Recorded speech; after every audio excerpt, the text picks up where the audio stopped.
Welcome, welcome, welcome, my lovelies. So nice to be speaking to you again. And so early in the year, and another video being made. Hurrah, I hear you say. um, yes, as I've said a few times, I think that I'm going to make a concerted effort, and I'm going to try and do as many videos as possible. I want to show everyone what I'm doing, share everything I'm doing, and along the way, hopefully, people are learning, picking up tips. And also, when you write comments yourself about things that I've done, I do take that on board when sometimes people suggest ways that they've done that actual thing, and a lot of that I find really interesting. So we're all learning from each other. It's one big happy family. So cheers everybody, a nice hot cup of tea on this cold day.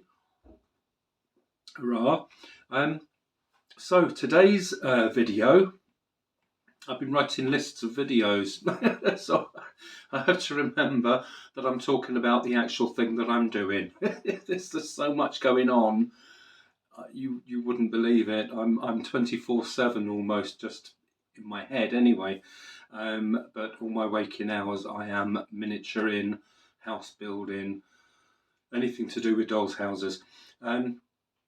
So today, very exciting. I have another commission come to me,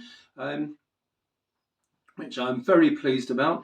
All the commissions that I get will always be different. All houses are different. The owners of the houses all have different ideas. So what I think is interesting is the amount of different houses that you can do, and they all look so different. So each video, if it is another commission house or another commission house, they're all going to look different. You have to take into account that I don't always design all of them myself, or I won't be designing all of them myself. Some people that come to me, different customers, already are in the doll's house world. Well, I hate doing that. Delete that bit. No, lots of us are already in this world, so we have our own ideas. So this customer that's come along now, she's already got the house. It is a kit.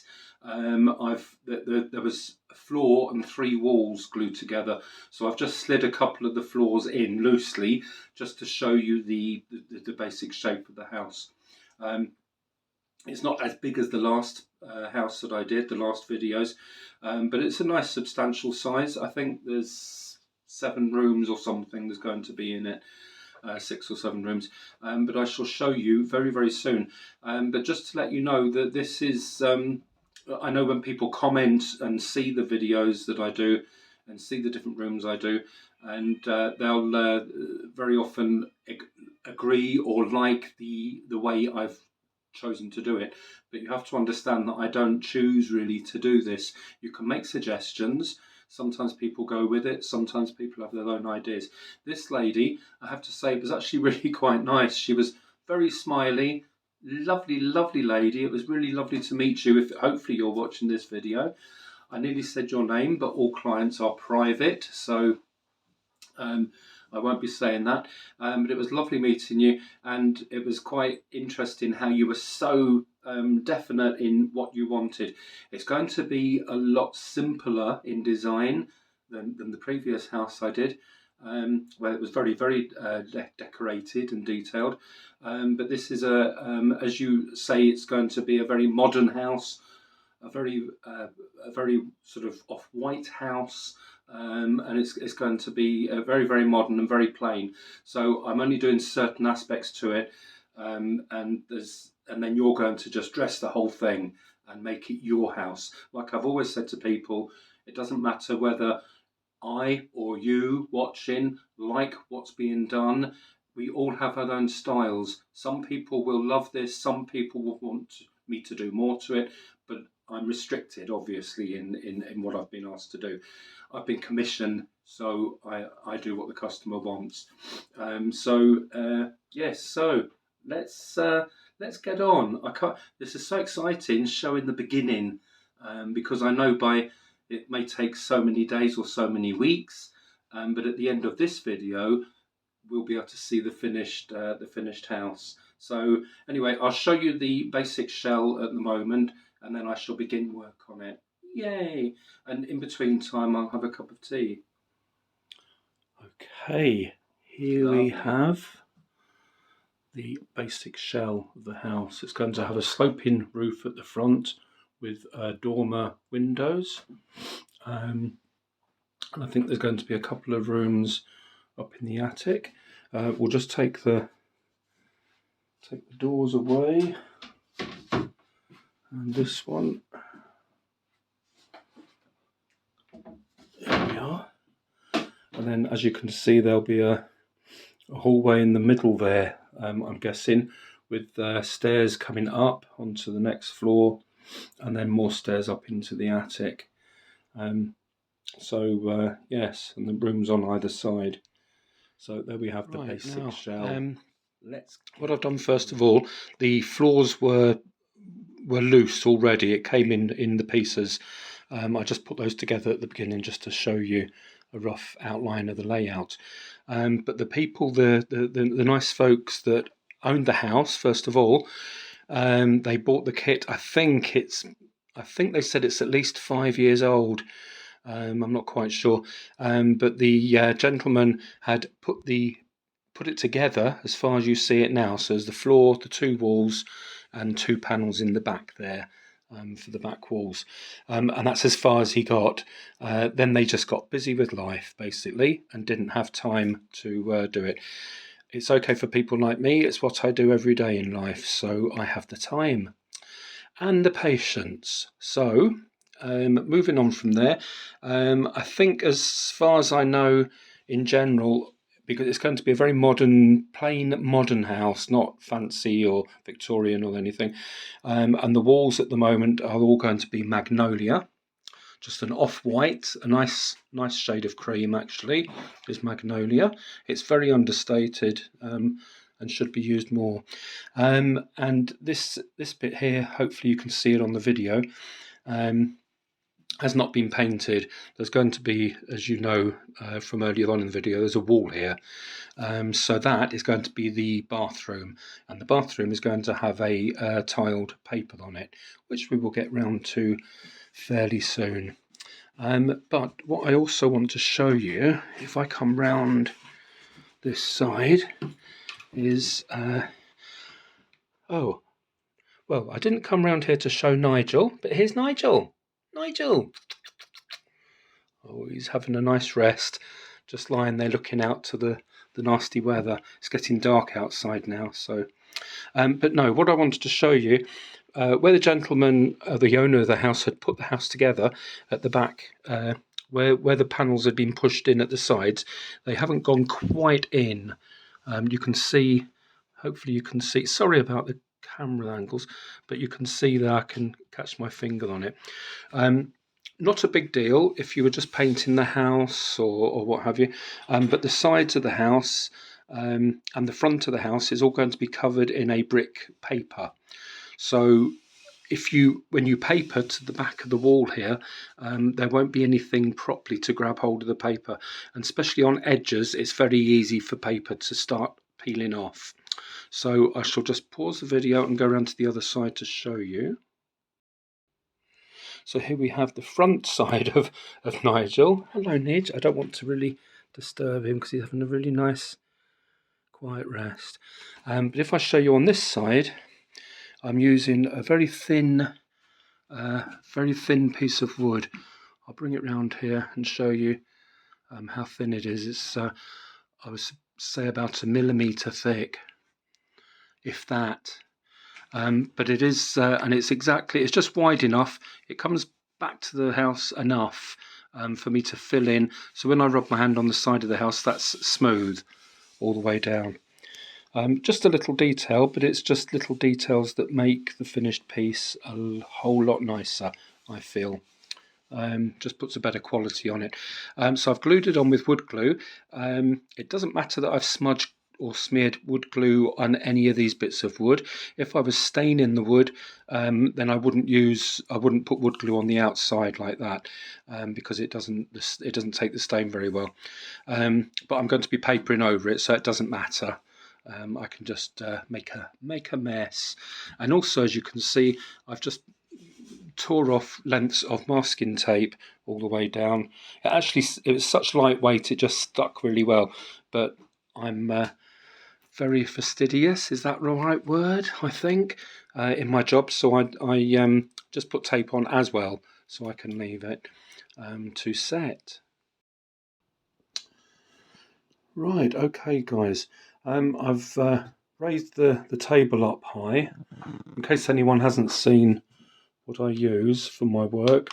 It's an electronic table, so I can make it go down or up, and it goes quite a good distance, so it's really good for my back.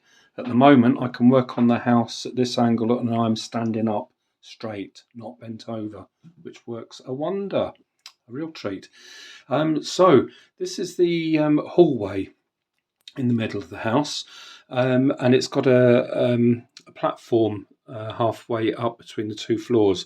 So the stairs will come up here along the small landing there, and then from here up to the top of the floor here, and there'll be banisters and railings around. So what I've done first, the walls, none of this is glued in, so this is all loose. All of these bits are all loose. This is the height that the stairs should be in the middle. These blocks came with it. It was actually shown in a picture that they're stuck to the wall, but I'm not having that because it looks like a doll's house and not a real house. But I put these bits in just to give the exact level there, and now I'm going to build the first set of the stairs. So if I come round here to show you, by the way, that's a really lovely toolbox that I've just got from a lovely friend, and it's got lots of trays in with lots of tools and different things, and the lady actually put all the wood on the outside, done a fantastic job. If I come down here and show you, the stairs are actually, they're not already bought, they're not already made, they're just pieces, so I'm putting them together. So I will make the stairs from scratch basically. So what I've got here is just a little jig with a piece of wood here on a flat base. If I hold it up as well, just to show you, to give it a lot of strength, it's actually been screwed in. This was made by a dear friend, who thought he needs some help. And they were very right in thinking that. So no, it's a perfect thing for making things like the stairs. When this is put together, obviously these two angles have got to be square, so I've got my trusty new set square set, which is absolutely fantastic, and when you put that in, it is exactly square, so it's absolutely wonderful. And what I'm doing is just gluing the pieces of stair together until I have enough to make the run. What I have done is just, whenever I use this jig for different things, I'll just put a piece of new cling film on. Sometimes the wood glue seeps out when you're gluing things and you're resting them on different things, and they end up gluing themselves to the actual jig. So I'm going to put this together, keep it flat up against there, so it's completely flat to go against the wall of the house, and then I have a flat face edge there as well I can sand and paint. But I'll glue these together, and then with the cling film you can just take this away when the whole thing is dry, and just peel the cling film off. So I'm just going to get different stairs here, put a bit of glue and cover it in the wood glue I'm using. I'm using the Gorilla wood glue, and then put it on and lay it against there so it's all completely flat and flush. So I'll start getting those built and we'll see how that goes. I'm just building up the two sets of stairs for the lower floor, because they're sort of half-length stairs, if we can call them that. And then for the top floor, there will be a full run, so it'll be one staircase. We're just waiting for these to dry, and then I can add more if they're needed as we go along. Okay, and I'm using the jig to glue the sides of the dormer windows in as well. As you can see, they sit very nicely in there just while the glue dries. I've done this side already. The reason why these bits of MDF have paper on them, just little side walls they are, so it's very small pieces of paper, and then ripped off again, was because I thought I would be very clever and cover them in the brick paper. And then when I went to put them together, I realised they didn't go to the front of the wall of the dormer. As you can see, they sit on the back end of the wall, which makes them flush with the roof bit going on. So, of course, there would be a gap just there without any brick paper. So I've torn those off, and then when it's all dry, I'll just recover them again. They're just, as you can see by the size of my hand, they're only tiny bits of paper, so nothing really lost, just a small strip along the top of one sheet. So it just shows you as you go along, when you think things, if you don't think things through carefully, then you can make little mistakes, but it's not a costly one. So hurrah! But just to show you, everyone makes mistakes. Everyone. Okay, while I'm waiting for the dormer window pieces to dry, I've come down to the stair section. This is the hallway going up the first lot of stairs. I've painted the sides of the stairs, and I've drilled, if I come in the top here, I can show you, I've drilled holes equidistance apart, and on the mid landing there, I've stuck a small slither of wood, marked out where the stairs are going to go, or the spindles are going to go, and this side as well. And I've glued these two sections together and waiting for them to dry. Once they're dry, I can take them out and carry on work with them. So they're not actually, the whole thing isn't actually glued into the wall at the moment. So we'll let that dry and then we'll carry on with those. Between waiting for dormer windows to glue and stairs to glue, before we carry on, I just wanted to show you this morning. This is, I don't know about the 19th, 20th of January. It's arrived late, but these things do. But we have our first Christmas and New Year card, obviously from Canada. Yay! It's lovely. I love anything with a shine on it, anything that glistens. And this is from our dear friend Donna in Manitoba. We've spoken a lot. We've posted things backwards and forwards. And we've got a greetings card from you, Donna. Thank you so much. But you reminded me of the programme we saw about Churchill in Manitoba, and I was transfixed by it because it's so completely different from where we live in the UK. And you also assumed that our key for the workshop, which is with a couple of other keys for outdoor parts of the garden, never had a key fob, which is true because it never leaves the house. So we don't have a reason to put a key fob on it until now. And you have sent us, all the way from Churchill, our very own key fob, a Canadian canoe, with some of the locals paddling and riding in it.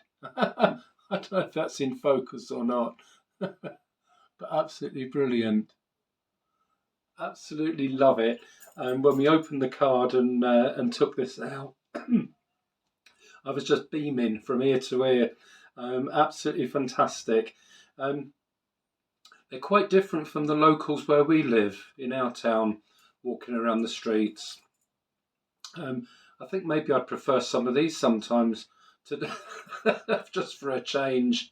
But that's absolutely fantastic, Donna. Thank you so much from the bottom of our hearts.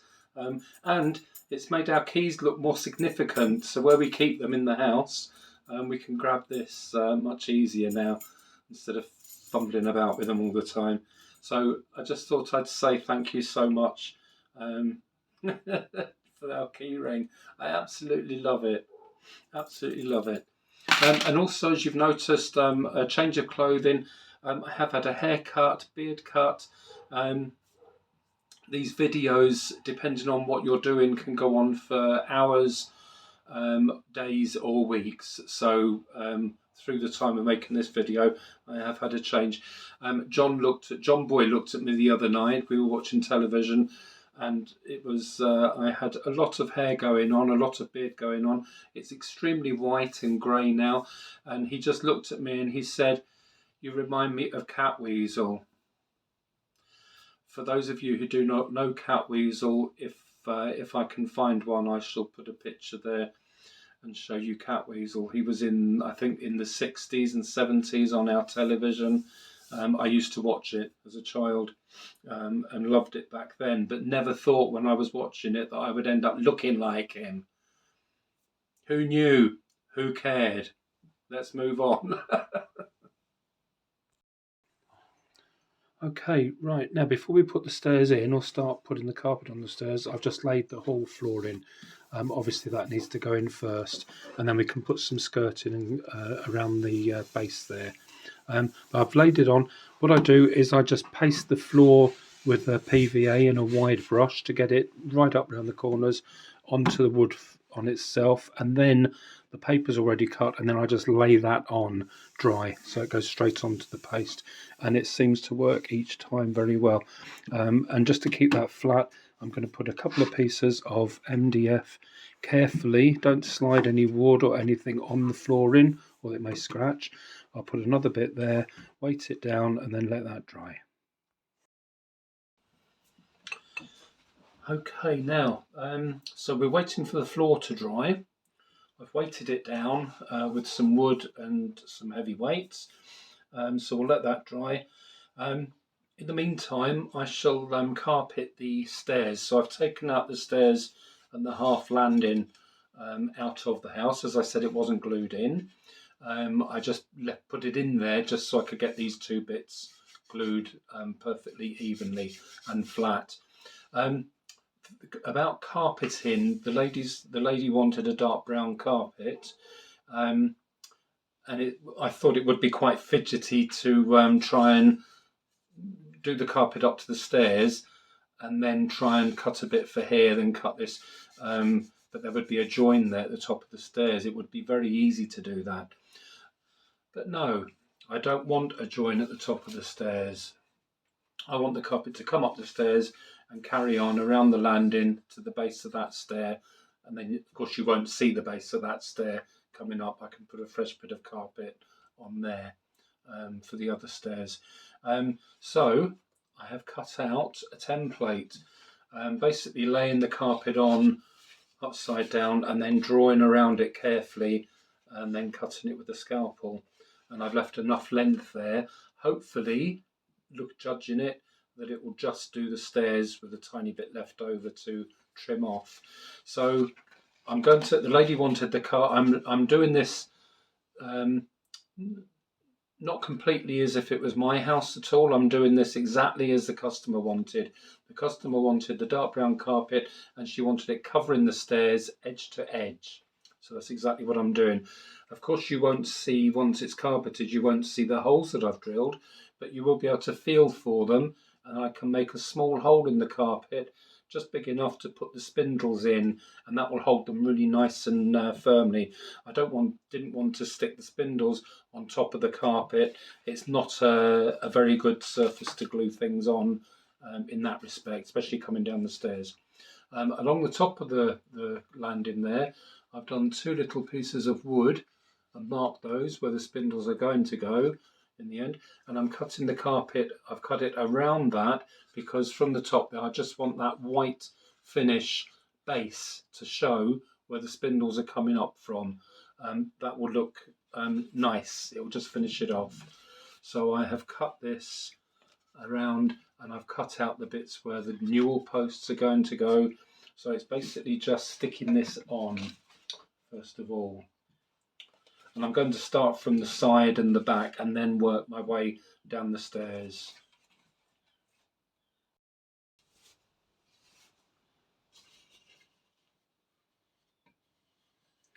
Now I'm just carefully laying this in place. Don't pull it We don't want to stretch it, although I don't know if it does stretch or not, but just to treat it nice and carefully. And take it across to the top of the stairs. Then there's no join at the top of the stairs. I don't know yet if there's any tiny bits around the edge. We'll be able to trim that off afterwards. I'm going to put the skirting boards or baseboards in after we've done the flooring.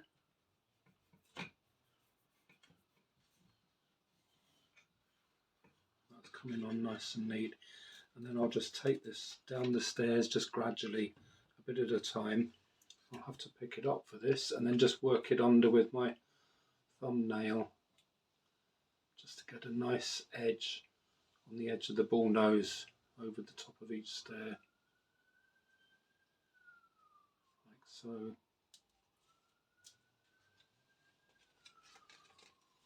Put it down as we go. It's actually easy enough to do it with your thumbnail. If you don't have a thumbnail, then I would use, probably, just thinking aloud, I would just use a small metal ruler and just push it underneath there, and it gets a nice shape, and then push it into the corner at the bottom of the stairs there, and it makes it nice and flat and neat. So I shall just carry on pulling this down and slowly working my way down the stairs. Okay, so that's the top of the landing, the midway section done, and the carpet down to the bottom. There's just a bit left over that I just trimmed off at the bottom. This is going to be the parquet flooring at the bottom there. I've cut a little piece out here, the same as I've cut the bull nose out there on the edge of the stair, so that I need to paint the newel posts, but with that bit there, once I put that in, the carpet will just come up to it and it will lie flush against the edge of the stair there. So that will look very neat. And then I've made holes where the spindles are going to go. I just used one of these. I've forgotten the name of it, doesn't matter. And then those will go down like so, and will look very neat. So I'll paint the newel post and we can start gluing these together, putting the spindles in all the way up, and then another newel post at the top and another one, and all around here. So I'll just start doing that. I just build it as we go along. They're all the same height, so I'll get the same angle all the way up, and then I'll just work out where the newel post will go at the top there to meet the top of the stairs, and cut a tiny piece out of the carpet there to put the newel post in. So now I'll build it all like that, and then it can go into the house afterwards. It'll be much easier to do it that way. So far so good, guys. Okay, just a quick tip that might help somebody if they're using this kind of flooring, this thick paper flooring. I've got to join a bit, well, it's actually this bit, but I've got to join a piece to the side of this flooring because the room is wider than the actual paper itself, so it has to be joined somewhere. So it's just going to be down the side here, but I just wanted to show you quickly, when you buy this kind of flooring, it's on a white card with a pattern on top, and then down the edge of the card where you cut it, you do see a little a white line there. Although this is on the inside, when you join the, I might not do it exactly in line, but when you join it, and you can still see, I don't know if it shows on camera, but there's a fine white line down there where the paper joins. You know, that might be okay for some people. If you're not bothered, then it doesn't matter. But if you use the same as I do for the wood flooring. If you use a coloured marker, just take that off, the lid off, and then run it. I'll show you on this side, and then run it along the edge of the paper. There we are, and it's coloured, just slightly tinted there along the edge. And let me just get the side.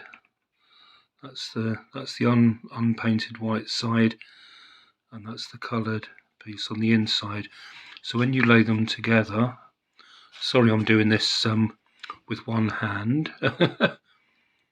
when you lay them together, the white line disappears. So you just line them up as perfectly as you can, but the white line doesn't really show anymore. It's nowhere near as bad. So on a quick look, the floor just looks all one piece.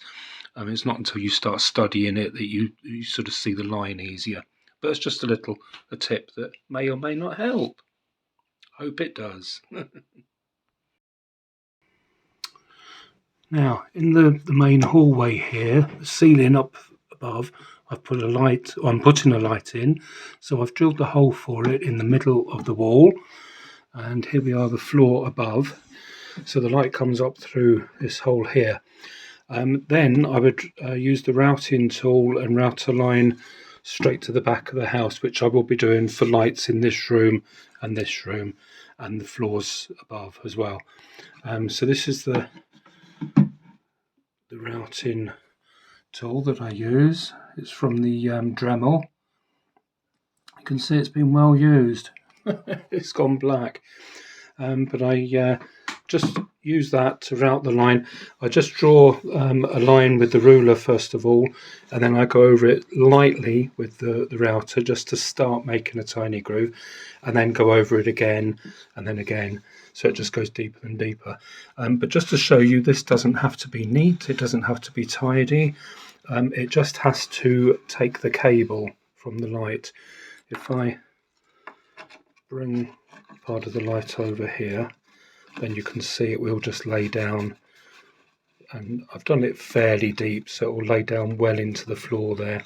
Once I've done that, when it comes up through the ceiling, I've put it round here. When the skirting board's on, well actually before the skirting board, I'm going to drill a hole straight out the back, and then the wire can go out through the hole in the back, and then the room can be floored, and then the skirting board on top. So everything will be covered up, and there's a wall here as well. That's not why I put this here instead of further into the room, because it will be covered up with flooring anyway, so it doesn't matter where it goes really. But that was just the shortest distance to get to the back of the wall. Okay, so when I am working in rooms, once I've put flooring down, then I just cut out a couple of bits of paper for a template, lay it on the floor, and then it just keeps it covered while you're decorating and doing other things. If you're doing painting or anything, you don't want to drip paint on the floors. So I just put bits of paper in and out as and when needed. So here's the main hallway so far.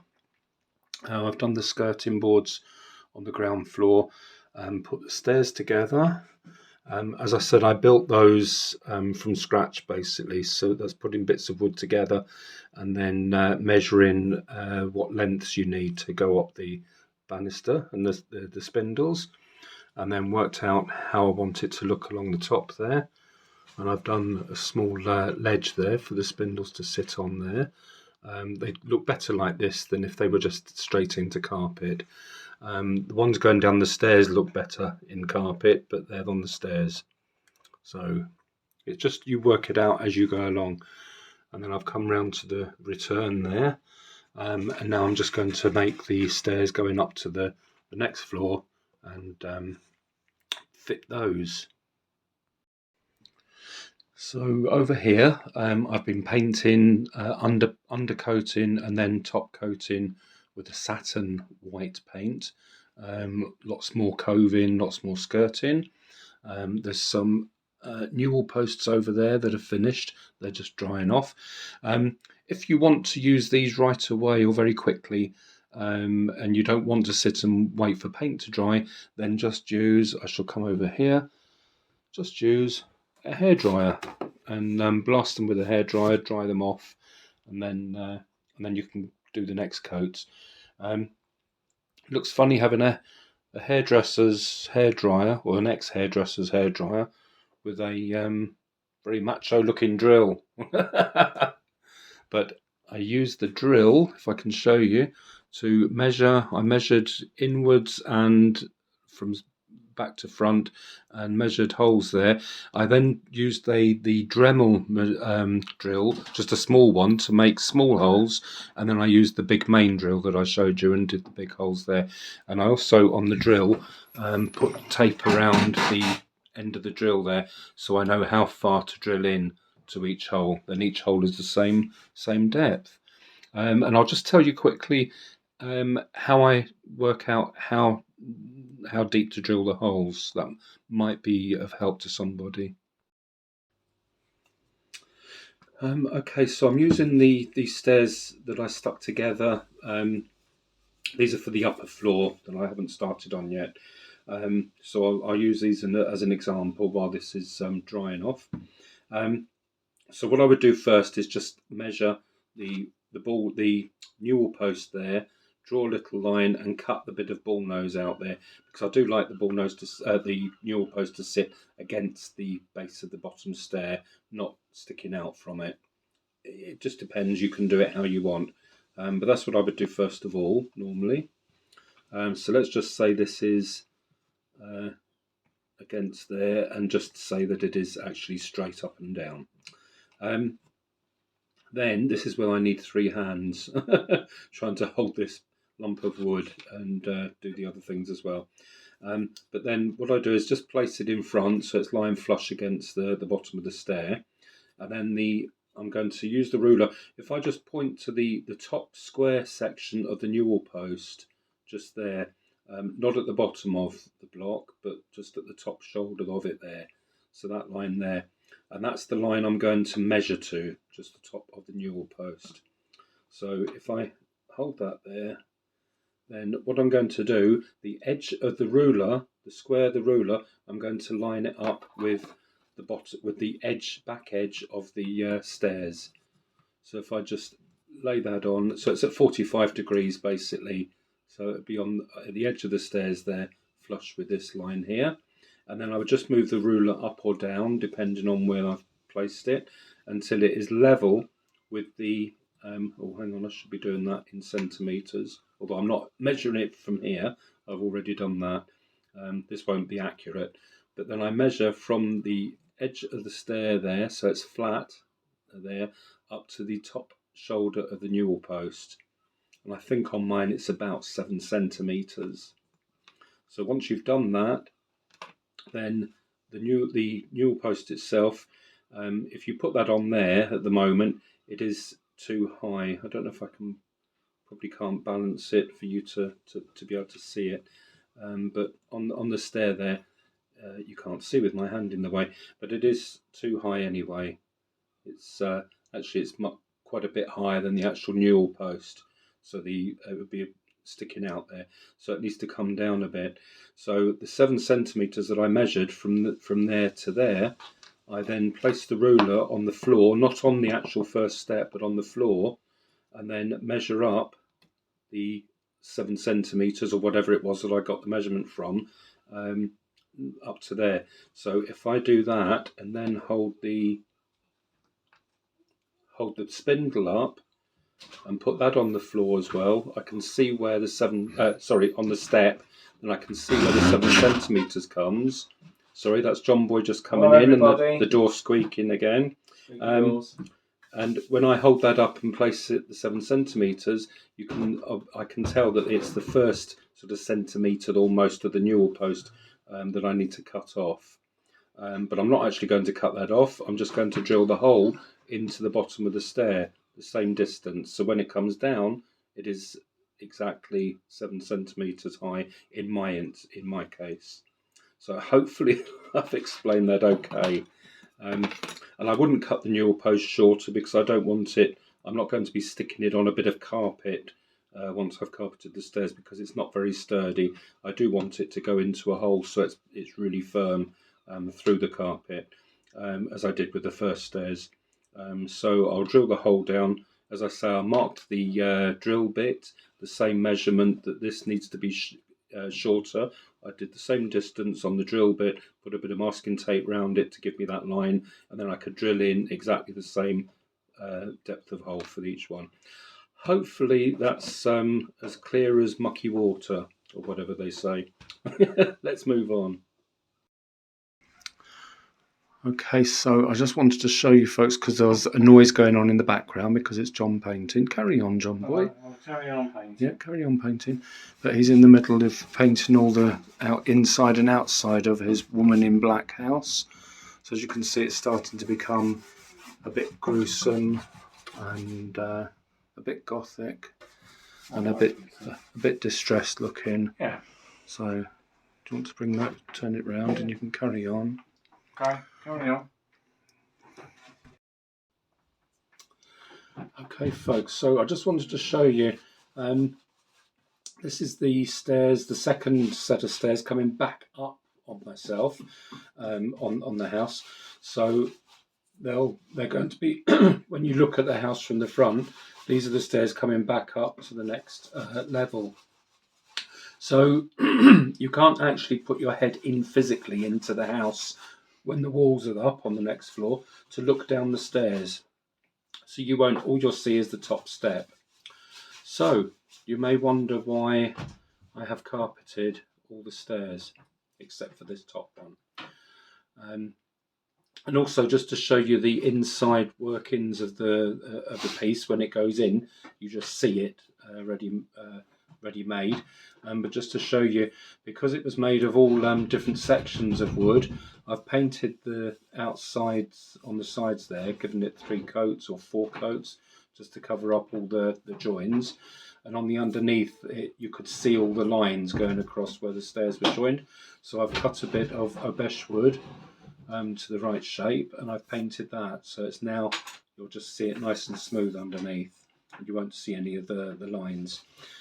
Also, the stairs were not quite wide enough. They were a few mils too narrow, so when it fitted into the house, there was a slight gap down the side of the wall. And as I said, you wouldn't see that. I've cut the obesh wood slightly wider than the stairs, so it'd be fine from that angle. That's all you would see. But you would, but on the inside there, I've just used some bits of balsa wood and measured each one and cut it all the way down, and then laid the carpet down onto that, so it looks the right width when it goes into the wall of the house. And the reason I've done this, all these bits and pieces here, it's taken me quite a while, I have to say. But the reason I have done that is not, well, A, because I'll always know that the stairs are carpeted, and that gives me satisfaction, even though the customer can't see it. But when you put them in place, I'll just put them in place now and show you why, the main reason why I've done this. Okay, so I haven't glued it into place yet. As you can see, it's not in its place properly. But just to say, that's how it's going to look. So you've got the walls of the lower house, the lower walls here, and the upper walls are going to go above them, here and here. So once they're in place, you won't be able to actually get in properly to see, like I am with the camera. You won't be able to do that, really, because there'll be walls and things in the way. So that's all you're going to see from outside the house. But now this isn't the right style. This is one of the mirrors that I'm going to use in my Versailles house. But if the lady decided to put a mirror on the landing, then you can indeed see the stairs. I maybe don't have that in proper place, but you can see what I mean anyway. If it's there, you can see the stairs coming up, and you can see them when you look in on that level as well. So do take in mind when you're when you're doing things that you can't really see yourself looking in. Imagine anyone putting mirrors up on the wall. It will, of course, reflect any work that you can't see facing that way into the room. Okay, my lovelies, I'm going to leave it there for part one of the commission build, and part two will be following shortly, because as you're watching this video now, I am already indeed working on the upper levels as we speak. So I hope you enjoyed this part. Part two will come on next. It depends how much quicker I can get the rest of the house done. It may just be in two parts to get to the finished result. So we'll see. It may be two parts, it may be three. Who knows? Who cares? Thank you. Anyway, speak to you soon. I hope you are well, and I hope you are warm, and I hope you're enjoying life at the moment, and we'll speak again soon. Okay? Take care, folks. Bye.